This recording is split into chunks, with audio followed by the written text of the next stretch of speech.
Dr. Kristen Lee, welcome back to Shrink Wrap Radio. Thank you. It's great to be here. Well, it's great to have you back. I say welcome back. You were my guest way back in 2015 on episode number 457, A Proactive Approach to Stress. And then a couple years later in 2017, number 578, Mentalligence, A New Psychology of Thinking. And you were such an energetic and creative guest that for some time had been on my mind. I got to find an excuse to get her back on here. we got to come up with a topic or something. And so a topic that seemed really relevant is, what's going on right now with the pandemic, and we're into it now for a year. Which is amazing, and a year that both in some ways seems to maybe have taken a long time. I don't know how it is for you. To me, in some ways, the year has gone by really quickly. It's changed my sense of time somehow. Yeah, I felt that as well, and heard a lot of people echo those same sentiments, that time feels like very distorted, and that simultaneous, like it seems like so long, and yet it's like a snap. Yeah, that's been my experience. So I know one of the things you've been looking at is you've been doing some research on resilience, which is a very relevant topic for right now. So what are some of the takeaways from your looking into that literature? Yeah, I mean, that's something that I've just been delighted, to be a human resilience researcher through the years. That interest really was initially piqued after years of being a psychotherapist. And, just like you, as you think about your work legacy and in this show, even when we think about the power of our stories and the power of, us as a species that are wired for resilience, it's quite a thing to behold.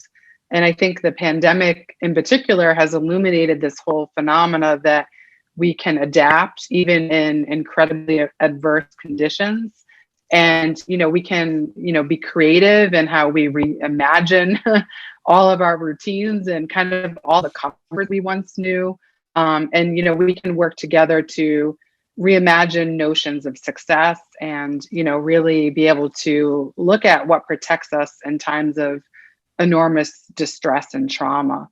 And so I think I feel grateful that this has been my life's work. And I think this past year I've seen just such a surge, such an increase in interest in how do we leverage what the best of the science shows us that can help protect us in times such as these that feel like unprecedented and like a test of a lifetime. Yeah, really, I'll say, and a test individually, as a species, as a planet. We're tested at a lot of different levels here. And but we do have this what do you call it, homeostatic kind of system built into our body. And also, I think psychologically, our brains are wired to keep us on an even keel. And but certainly this has called upon all of that built-in capabilities that we have. And there have been remarkable examples of communities of people who've come together and created things and done things together and so on. Yeah, I think sometimes I feel like it's this element of it's heartbreaking times and also heartening times all at the same time, right? And I think we have seen, again, this test really, it can bring out the best and the worst in us. And we see so many examples of how important our relationships are, how protective they are for our well-being, and, to keep us resilient through such circumstances. And then, like you said, just that element of being wired for plasticity, for adaptation, and for that return to our happiness set points, to our homeostasis, right? And again, that's not like, I think sometimes in pop psychology, which I know we share that aversion to these very watered down or oversimplified things, right? Yes. But when we look at the science of resilience and of human flourishing, it's very encouraging because it shows us that we can look at what is within our locus of control and then engage deliberately in, mindsets, behaviors, activities, all the things that can nourish and protect us, even when it feels like, it's going to be impossible to feel resilient, during impossible times. And that's something that I think a lot of the work I've been doing, whether the writing or research or just the work I do with students in an academic environment and with companies, I've been, before the pandemic, I was generally working usually on average, like a company or organization per week. Now I'd say I'm doing on average 3 to 4 webinars a week with corporations from around the world who are just wonderful. grappling with, what do we do to build a resilient culture at work? How do we build safety or like a sense of psychological safety and trust in our environments? As we know, if we can create help-seeking and help-giving environments, whether in our families or communities or faith-based organizations or our work environments, when we create that sense that we can be ourselves and we can share the messy parts of our stories just as much as we can share the accomplished parts of our stories. Yeah.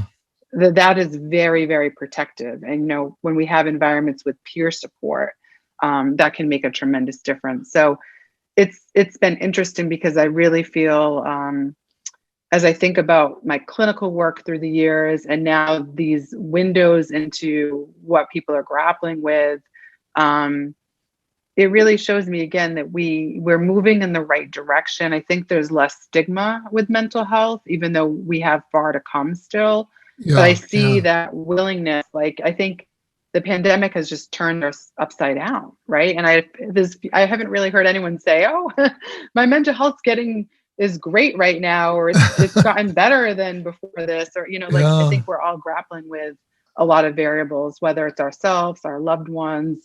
So I think it has opened people up to be more brave to talk about what their lived experiences are. And I think that truly can become a catalyst for healing when we can be more of ourselves and create those kinds of ecosystems around us that can really make a difference. Yeah, that's a good point. I've always been somebody who hopefully didn't overshare, but always kind of was willing to share my story as a way of building a bridge to another person.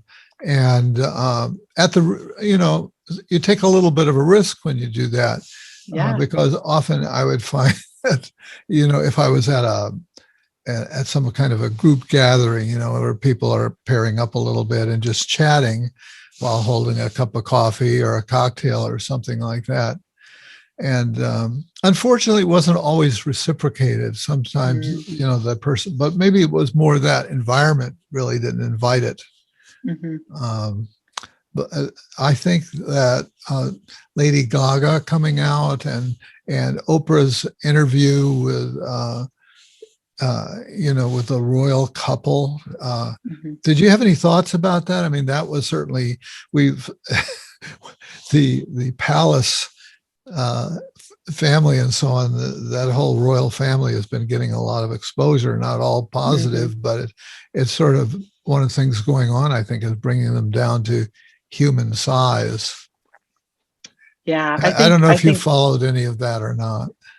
Absolutely. I think Meghan Markle's story and her courage to share it is really remarkable. And I think it really, and you mentioned Lady Gaga, and I see, this happening overwhelmingly where people are making courageous choices to tell the truth, and even to speak truth to power. And I think that's something we've seen really emerge in the pandemic, is that gone are the days where these systems of oppression and discrimination, whether racism, classism, heterosexism, ableism, ageism, we're seeing, xenophobia, we're seeing now, I think, just a level of new accountability that is long overdue.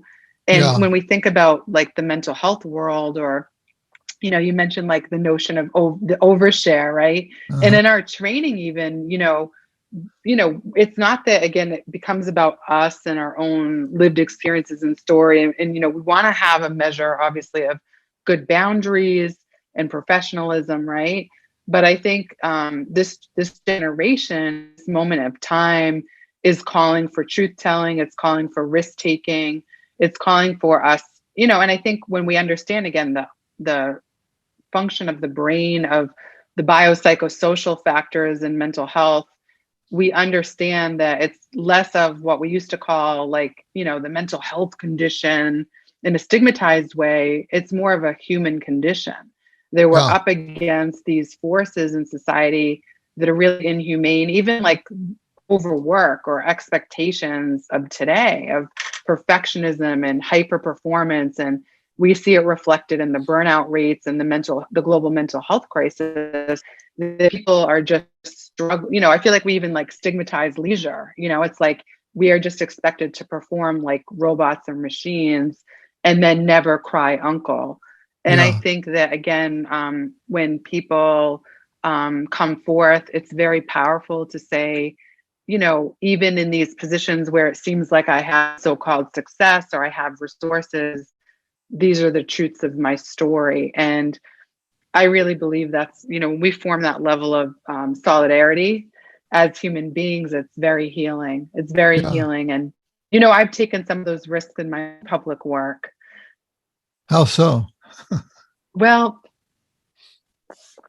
I feel like it started, like in my writing, my first books, there were like what I would call maybe more like micro disclosures, so nothing too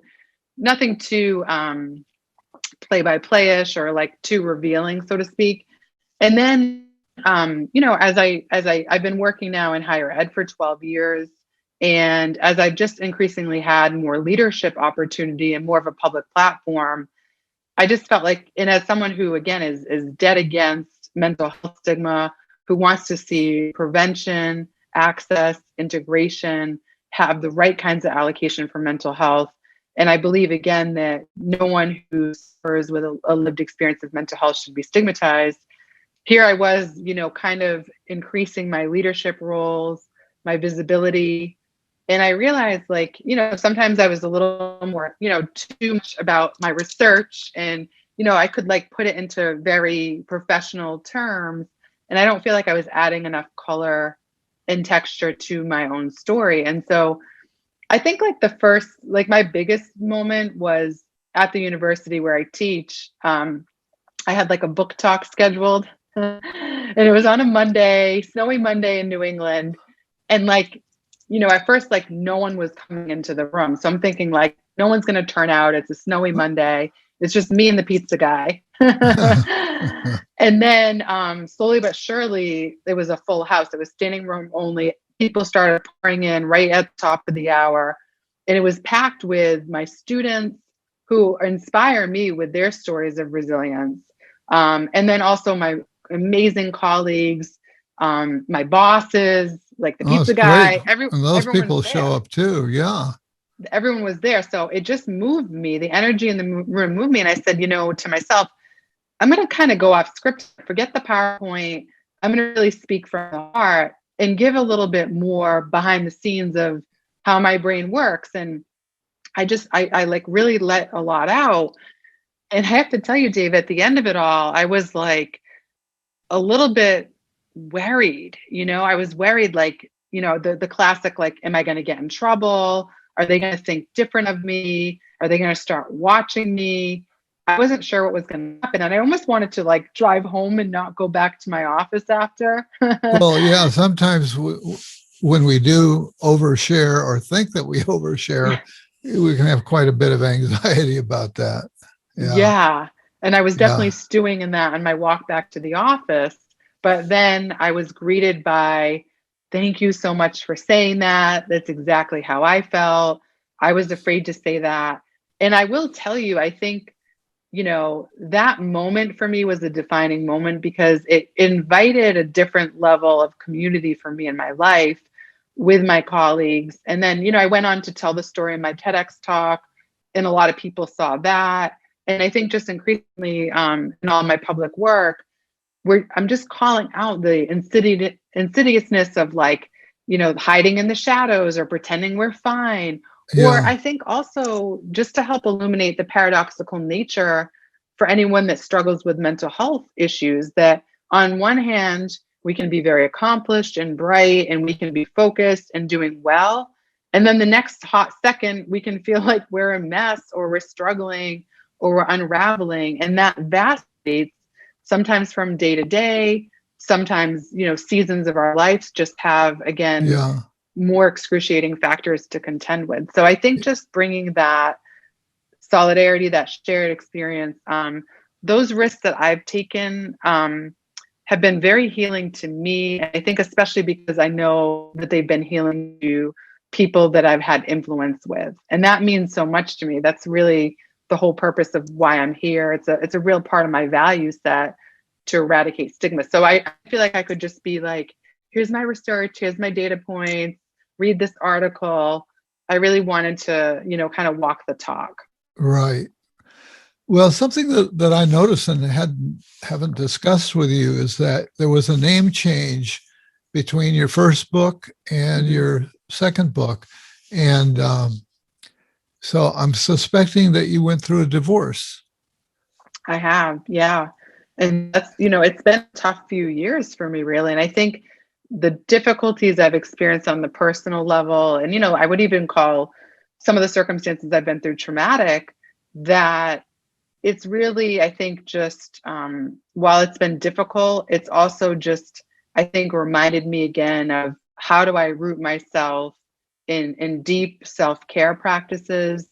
How do I situate myself in the world? How do I express myself in the world? It brings you back to the table of, what are your values and what relationships do you need to nurture and nourish?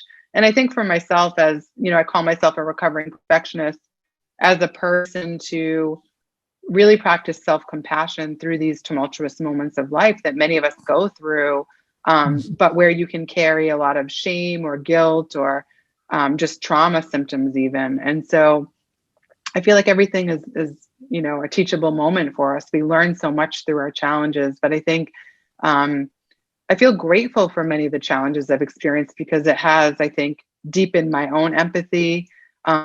I think, when we go through something personally, it really connects us with each other because there's so many parallels in what, these rites of passages or challenges that we face. And I think that can end up serving as a deep source of bonding and human connection. Yeah. We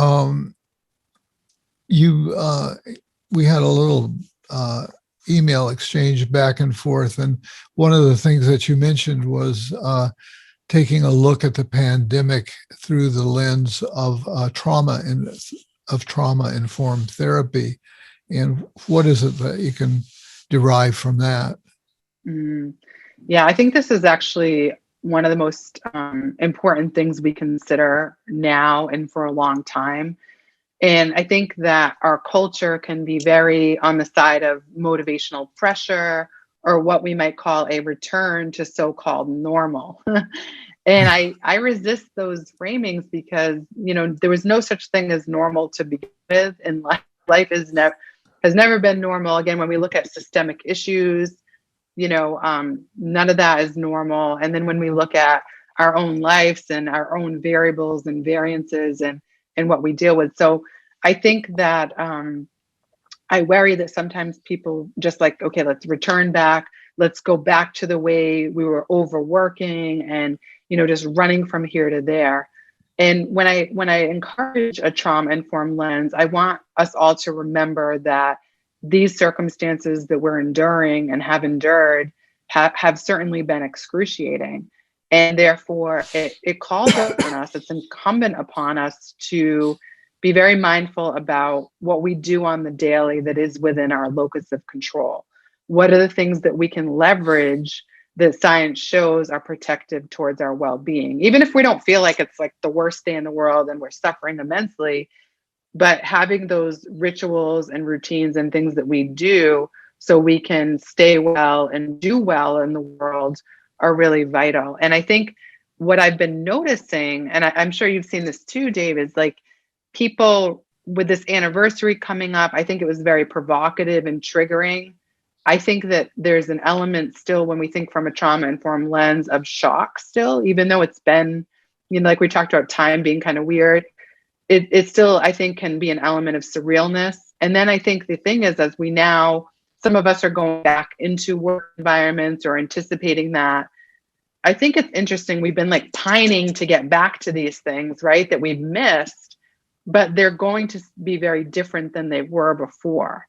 And I think what I've been hearing from a lot of people is that it's sobering. It's kind of just, because you're thinking this is going to be great. And then, it kind of makes the reality of what we've been going through sink in deeper. So this isn't to say you might have romanticized the way it was. Yeah.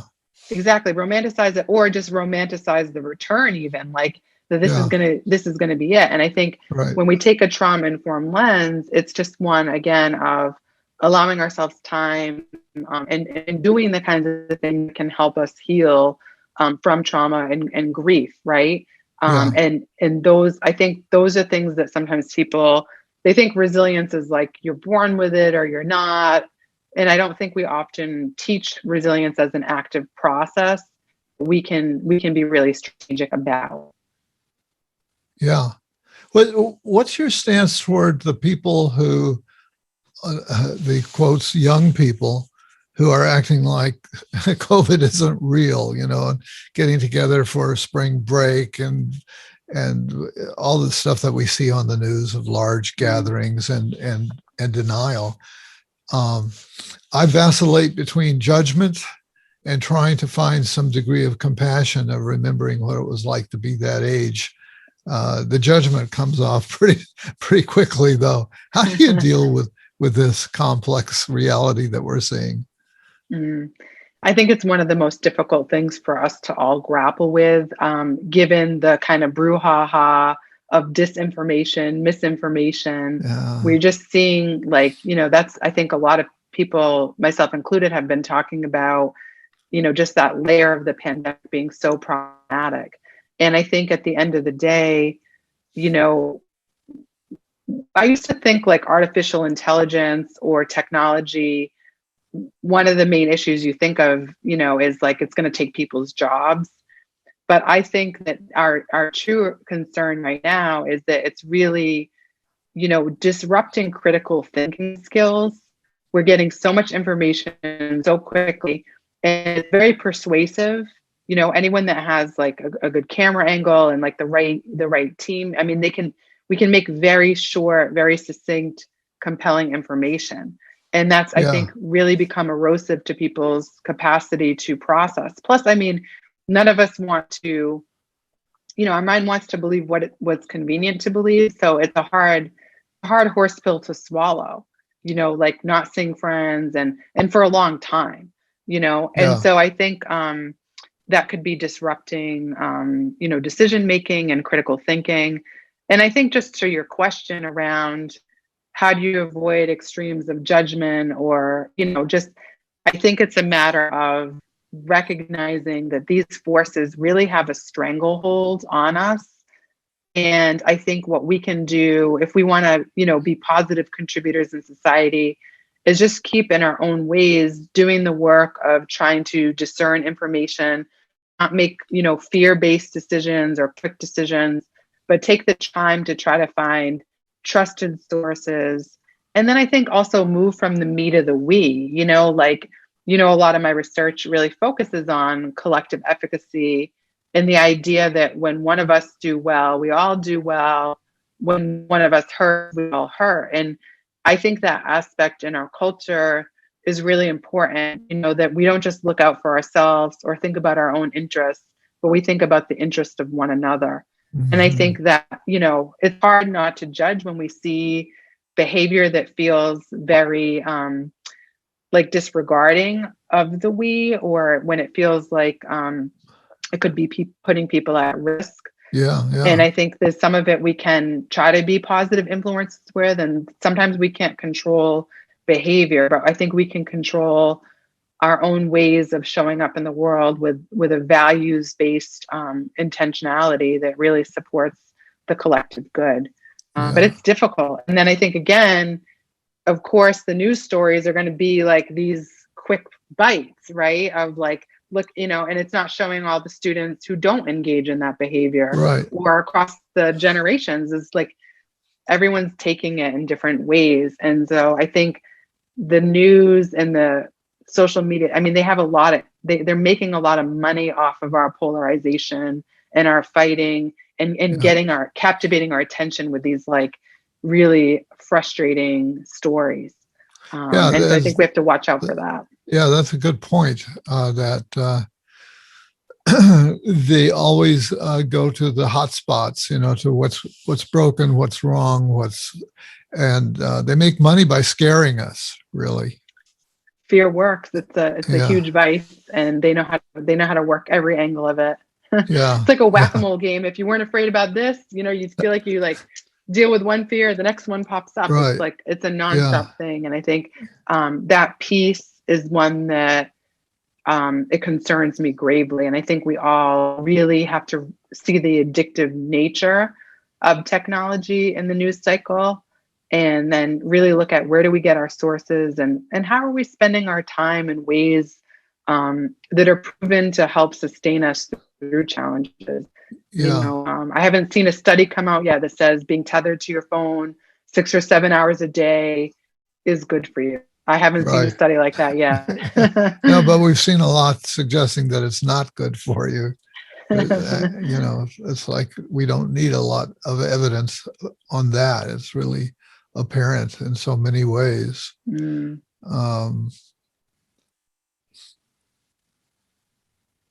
So what have you,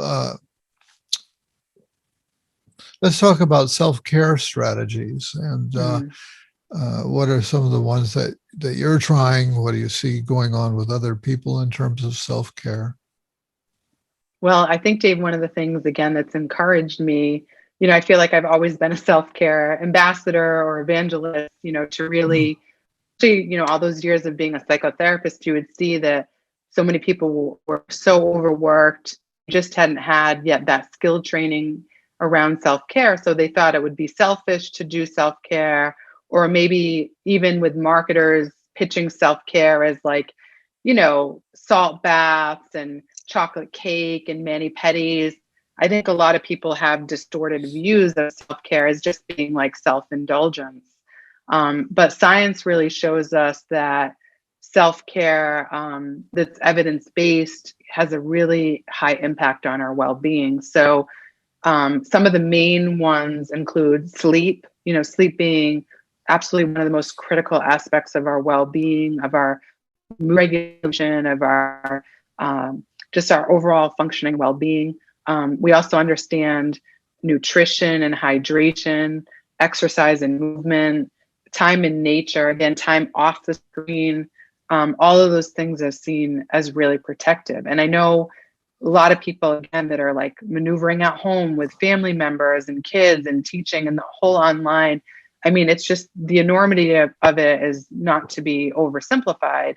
And it's almost, I know a lot of people have had reports of sleep disruptions and just, again, technology overload. And so I think, again, it goes back to looking at what is within our locus of control. And I really think, micro breaks, rituals that we have in our day, little mini, small chunks of time, looking at our day and seeing, what's possible. So could it be, for example, shifting a meeting from sitting to walking, or could it be, really trying to, like shift some eating behavior, like maybe like one meal a day, you focus on shifting it from less healthy to healthier, or could it be an extra 15 minutes of night sleep, or an extra 5,000 steps a day or 2,000 steps a day. So I think all of those pieces serve as a deep foundation for our well-being.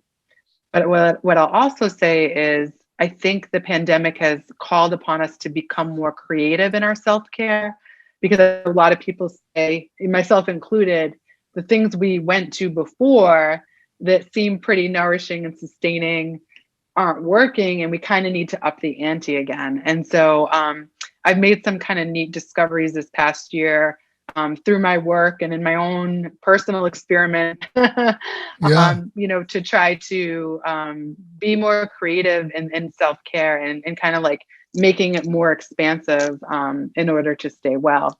Yeah. What's a concrete example of that in your own life? Something that used to work for you, but then you're finding like it wasn't really powerful enough during this time. Well, I think like a lot of people, my sleep cycle can sometimes be disrupted through everything. So I've had different moments where before I was pretty regulated with it. And then sometimes I'd be waking up with anxiety or just kind of struggling with that. Um, so that's something like an example. Or I'd call myself an ambivert, but I'm very much a people person, so even though, you know, I don't mind being alone and I need solitude to regroup. I think this whole thing of, connecting with people has been really hard. And so just looking at like, okay, what is possible? So there's been a few friends I've been able to do like safe walks with. Now I've been fully vaccinated for almost like 6 weeks now. Yeah, Um, me too. so it's allowed for greater flexibility now, Yeah. but throughout things, again, you had to be innovative and say, okay, this isn't possible. And a lot of us were saying at first when they said, social distancing, we're like, no, call it distancing, but we can still try to be creative on how we stay socially connected because that's ever so important. So those are just like a couple of examples, but I feel like there's like probably like a bigger discovery that I've made that I really believe in. And I'm like into the research around it, but I've really been trying to live it out in my life as well. Yeah. One of the things that you've been doing that you told me about and that I was able to check out Mm-hmm. is you've been doing online Zooms with folks that you call cracking up. Uh-huh. Yeah. Tell us about that. Yeah. What was the inspiration for it? How's it going? What are the mechanics of it? Sure. Thanks for asking.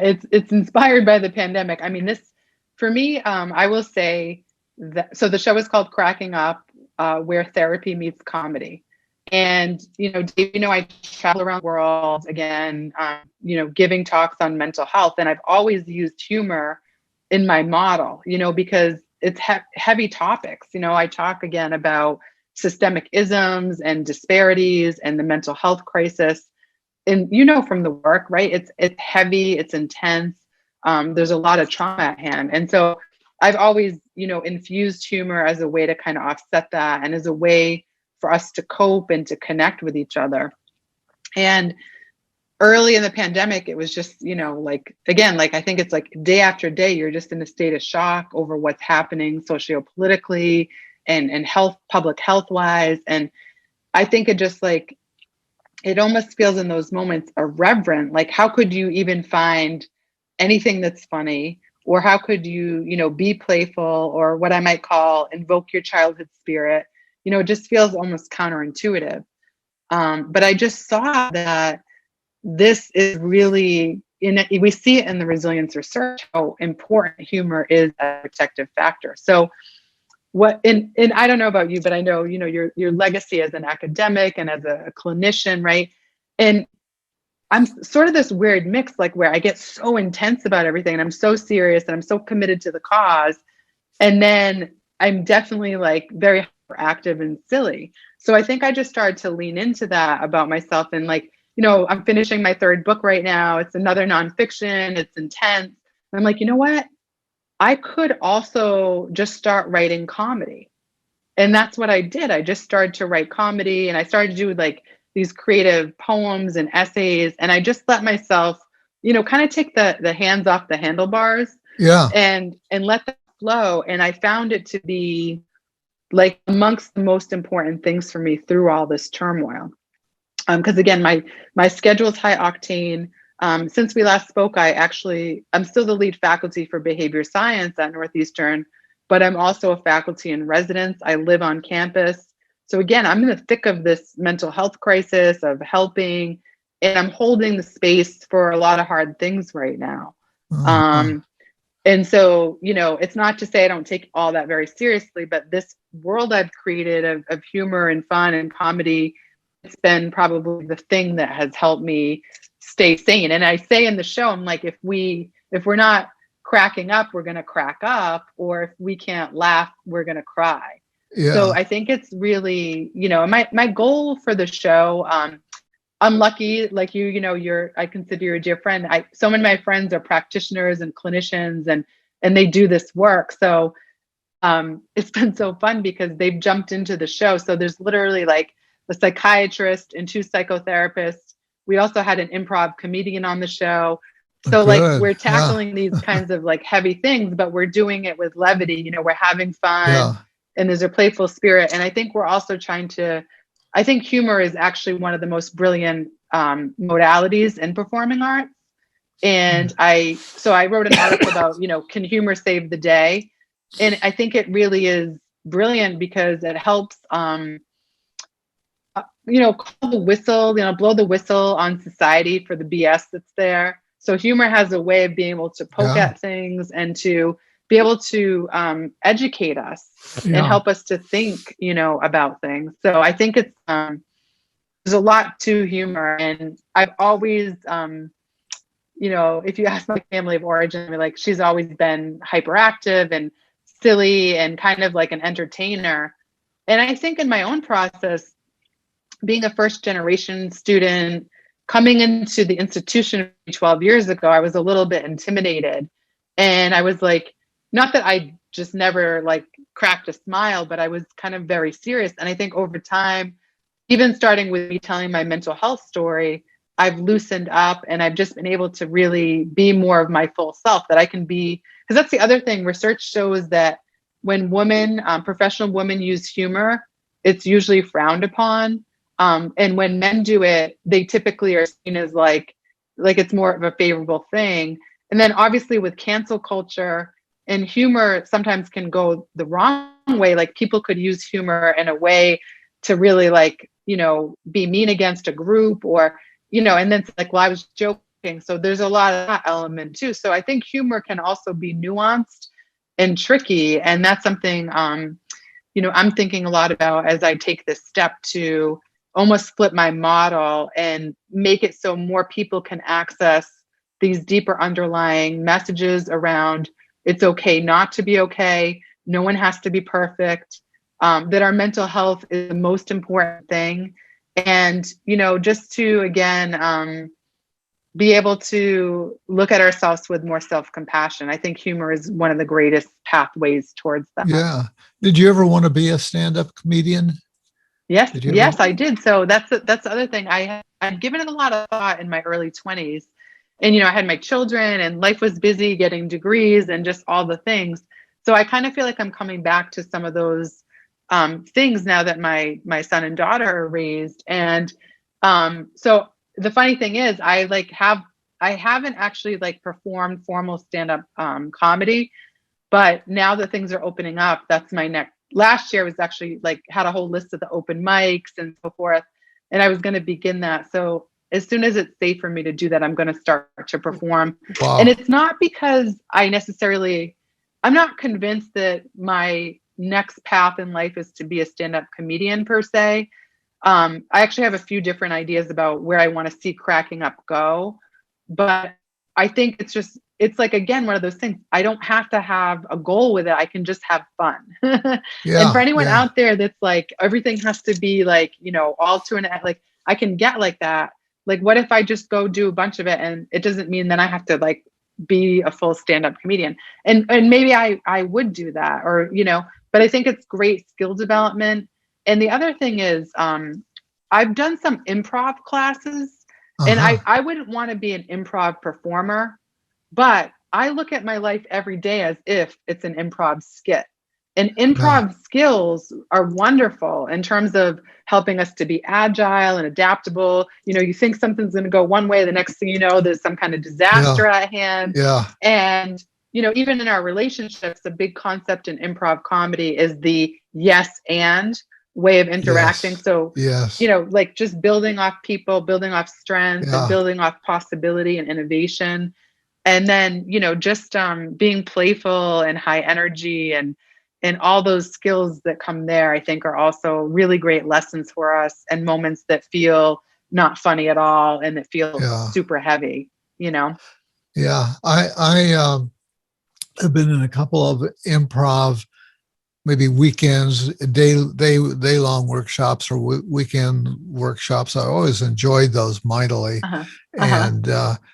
And I definitely have had fantasies of the stand-up, but I find it totally terrifying. Just one of the most terrifying things that I could imagine ever doing. So, the fact that you have the courage to cuddle up to this thing is really impressive. I'll be I sweating bullets. I will. I know I will. yeah, but I could, on watching what you were doing on the Crack Up show that I went on, was you just had a lot of energy, and you're talking fast and you're just riffing and in interaction with the other people there and talking, and you were pulling it off. I was a little nervous to tune in and a little scared for you, saying, oh my God, what's she getting herself into here? I tried to definitely, again, take a very intentional approach, because that's the other thing too, is that, I have a lot of influence in the roles I have. And I think one thing I'm just, again, trying to model for those I serve and those that take part in this, is to see that, again, there's a lot of sides to all of us. And I think performing arts in general, whether through music or other modalities, it's all super therapeutic. And I think, it's important for us to take those kinds of risks in our life, even if, it's interesting, you as, again, such an accomplished person, as a wonderful speaker, even still feeling like that would be a terrifying thing, right? And I think I've heard a lot of people say even just public speaking is terrifying.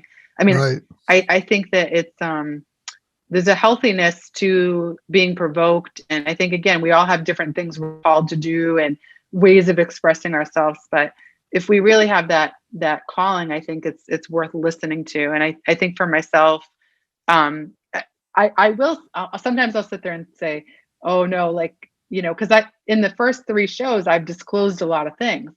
I'm very self-depreciating. I've disclosed, because I don't know that everyone publicly knew my sexual orientation, or even just I would have never, in the last show. I didn't till I watched the show. You didn't know, right? And then the other thing is, a lot of people wouldn't have known, oh, you had to go on a dating app, and those are things that I would probably if you asked me a year or two, I wouldn't tell anybody that this was not necessarily my orientation, but more just admitting that. And then even in the last show, we were talking about the beauty industry, for example. And I was really talking about the dissonance I experience as a person who never wants to be vain, or I don't like how, people can be objectified because of their appearance. So my woman empowerment side is against these things in the beauty industry and just the messages that we receive. And then yet at the same time, I'm grappling with my own aging process and wanting to look as good as I feel.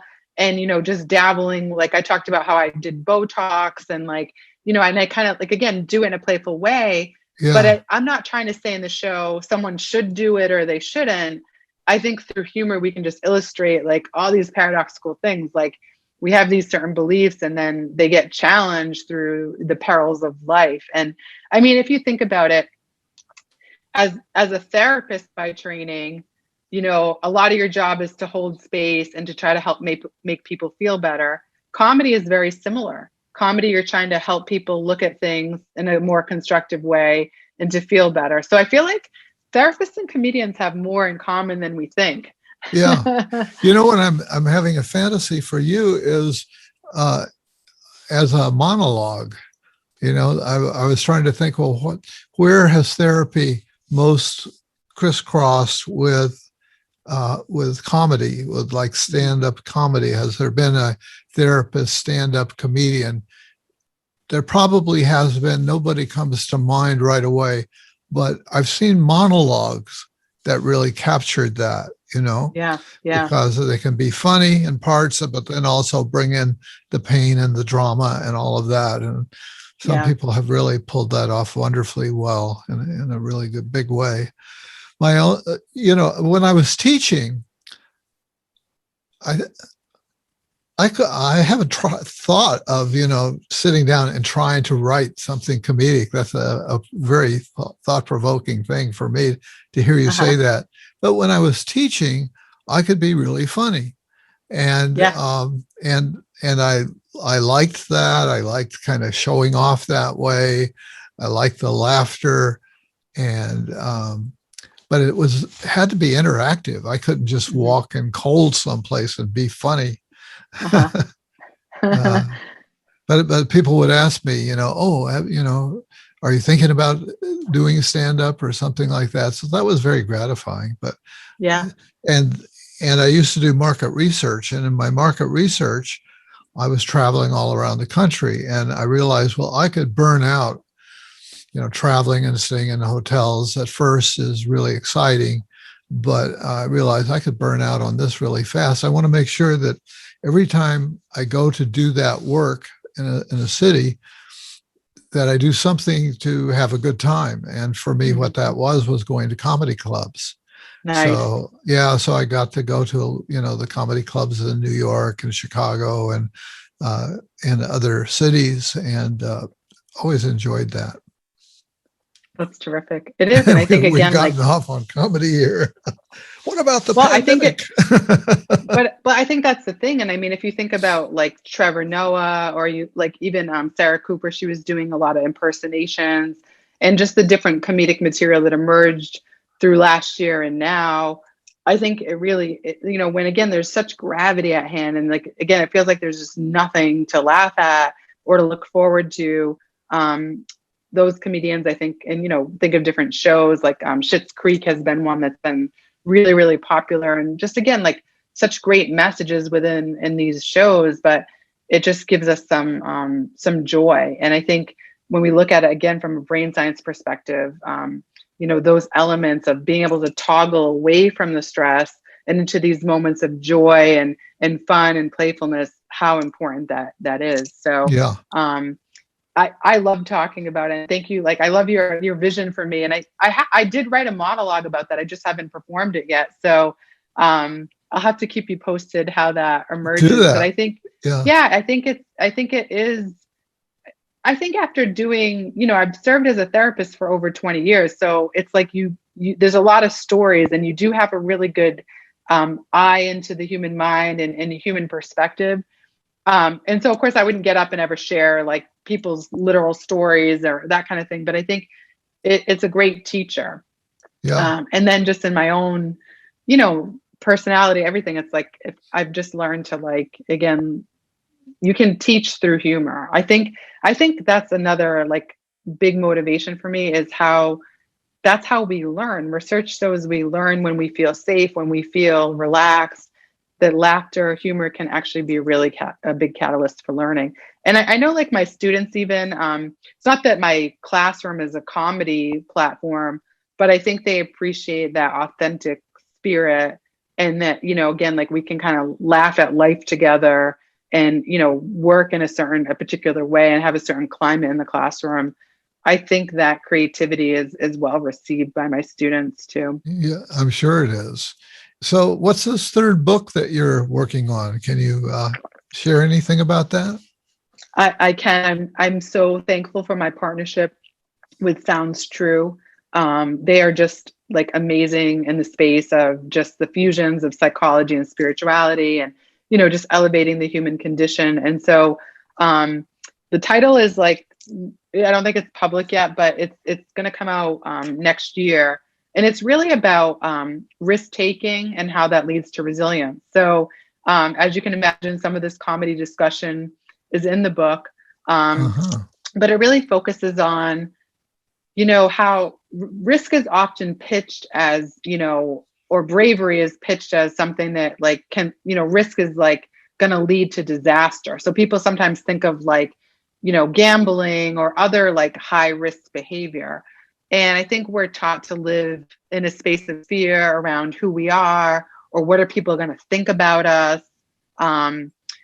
This book really, I think, is going to help people look at the kinds of risks that we can architect. We can architect our own risk choices. And sometimes that might be showing up as our real selves, disclosing things about ourselves, or, standing up against social issues, and looking for like our shared humanity. And so I really tackle a lot of pieces around how society is really eroding our well-being, whether we look at, if we're constructing our identity, for example, on how many likes are on our feed, or, just all those kinds of pressures of today, that we're looking at it as, let's architect our own experiences and take chances where they're worth taking to get to that place where we're leading a values-driven life, and a life that's really the one that we're meant to live, not the one that everyone says we should live to be so-called successful. But you mentioned a partnership with Sounds True, and Sounds True rings a bell, but tell me about that. What is that partnership? I mean, they're just awesome. I mean, they've published Eckhart Tolle and Brene Brown and Tara Brach and Jack Kornfield. So they just are very, I think the thing I love is just, again, how I feel sometimes science and spirituality feel like they're at odds. And I think they really appreciate kind of like looking at the intersections around different perspectives and how they can be fused together. So they're just great thought leaders in the space, and just have put out so many, phenomenal authors and thought leaders. And so I just really appreciate, like, let's put it this way. Great. They get my weirdness. They like my weirdness. Yeah. Like, and this is where it can be tricky, because I fuse, story, humor, science, psychology, spirituality, social issues. So there's like a lot of things in it, and then, like weaving it together, but they get it. And I think that means a lot, because I don't want to feel like I have to like truncate different parts of myself, to sell a book, or, to kind of have like an oversimplified formula for well-being. So I think this is really about meeting the reader where they're at in terms of architecting a life that is really true to one's essence, and one that allows you adventure and fun and, just interesting experiences. And I think even like relationship wise, one thing I worry about is people are talking about loneliness as the new smoking, as the health risk of today. And that's a real concern. And I think, again, in a world that's transient, in a world where non-traditional relationship structures are becoming traditional, in a world where, like, families move all, like, it's just, there's not necessarily like that old way of people having, constant community. When people move from a different country, for example, and they study, it's like you're reforming your whole, network. And I think a lot of us are finding that element of loneliness, or even like people who are nonconformists, and they feel like you might have a lot of people around, but no one really understands me. And I think that element of loneliness is something, I'm really doing a lot of writing about and thinking about how do we reimagine, connection, and know that none of us are alone, and that we can keep building relationships across our lifespan. Because this, and I know this, like, life changes, people move, people come and go, people flake, we flake, like, there's always constant flux, there's death, there's divorce, there's just always change. The people you were once close to, something goes wrong, or it's just part of life cycles, things permanent. And so I think just even being able to put ourselves out there, like you said, you'd be terrified to do stand-up comedy. Think of all the things we're terrified to do. Like, even in the online dating show, we were talking about that. Like, I didn't want to get on the dating app, but it was like, I was either going to get on the dating apps and try to find some interesting people to connect with, or like be a case study for loneliness. Right. So the risk was worth taking, and it didn't mean everything's perfect and every single, like, it wasn't, life isn't like that. We romanticize these things. It's not like that. But if you have that sense of adventure and spirit of risk, and, you take good measure to be careful, obviously, right. There's risks that are worth taking. And I think, you've seen in my TEDx talk, it's called The Risk You Must Take, which is showing up as the real you. That being real is the power skill of the century. So if we can be our full selves, if we can say, yep, I'm a professional, I have this knowledge set, I could share my data with you, and I can tell you all of my successes. And then I can also tell you, I don't know what I'm doing. I'm scared 95% of the time. This is all true. Like it's all true all at once. And I think Yeah. when we can just embrace those sides of our narratives, it allows for greater self-compassion, but also shared connection and humanity and solidarity. That's a great wrap-up statement. So I think we're going to end it here. And Kristen, I want to thank you for being my guest again on Shrink Wrap Radio. It's always a delight, Dave. Take great care and always. Likewise. Thank you.